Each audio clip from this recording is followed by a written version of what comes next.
విజయవాడ నడిబొట్టులోని అంబేద్కర్ సామాజిక న్యాయ మహాశిల్పంపై దాడికి పాల్పడటం చాలా దారుణమని, ఈ ఘటనను ప్రజాస్వామ్యవాదులంగా తీవ్రంగా ఖండించాలని రాజమండ్రి పార్లమెంటరీ నియోజకవర్గ వైఎస్ఆర్సీపీ ఇన్ఛార్జి డాక్టర్ గూడూరి శ్రీనివాస్ అన్నారు.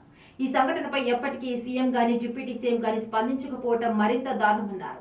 విజయవాడలో అంబేద్కర్ మహనీయుని విగ్రహ దాడికి పాల్పడిన ఘటనపై మాజీ ఎంపీ మార్గాని భరత్రామ్ ఆధ్వర్యంలో వైఎస్ఆర్సీపీ నగర అధ్యక్షులు అడప శ్రీహరి నేతృత్వంలో వైఎస్ఆర్సీపీ శనివారం సాయంత్రం రాజమహేంద్రవరంలోని క్వారీ జంక్షన్ లో కొవ్వొత్తులతో నిరసన ర్యాలీ నిర్వహించింది. ఈ సందర్భంగా డాక్టర్ గూడూరి శ్రీనివాస్ మాట్లాడుతూ రాష్ట్రంలో ఎన్టీఏ ప్రభుత్వం సాగిస్తున్న అరాచకాల నుంచి ప్రజల దృష్టి మళ్లించడానికి భారత రాజ్యాంగ నిర్మాత డాక్టర్ బిఆర్ అంబేద్కర్ విగ్రహంపై టీడీపీ మూకలు దాడి చేశారని ఆరోపించారు. ఇప్పటి వరకు చేసిన వాళ్ళ అభివృద్ధి కానీ ఏమీ లేదు. అనేక హామీలు ఇచ్చారు, అమలు చేయలేని అమలుకి అలవ కాని హామీలన్నీ ఇచ్చి అబద్ధాలు చెప్పి దృష్టిచారం చేసి అధికారంలోకి వచ్చిన ఎన్డీఏ కూటమి ఈరోజు ప్రజలకు ఇచ్చిన హామీలను మమ్ము చేస్తూ ప్రజల దాన్ని మళ్లించడానికి ఇలాంటి దాడులు నిర్వహిస్తున్నారు. గతంలో కూడా ఈ రాష్ట్ర వ్యాప్తంగా అనేక మంది వైఎస్ఆర్సీపీ కార్యకర్తల మీద దాడి చేసి ఘటనలన్నీ ఉన్నాయి.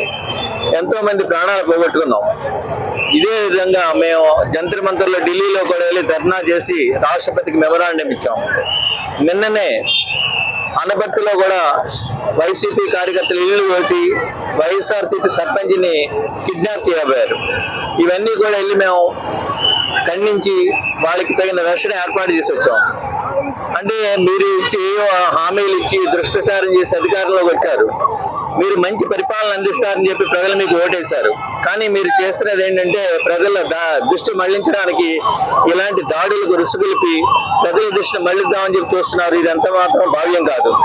ఇంత పెద్ద ఎత్తున బాబాసాహెబ్ అంబేద్కర్ విగ్రహానికి జరిగిన అవమానానికి ఇప్పటి వరకు ముఖ్యమంత్రి కానీ పవన్ కళ్యాణ్ డిప్యూటీ ముఖ్యమంత్రి కానీ స్పందించకపోవడం చాలా దారుణమైన విషయం. దీన్ని ప్రతి ఒక్కరూ కూడా ఖండించాల్సిన అవసరం ఉంది. మీరు ఈ ప్రభుత్వం నేపథ్యంలోనే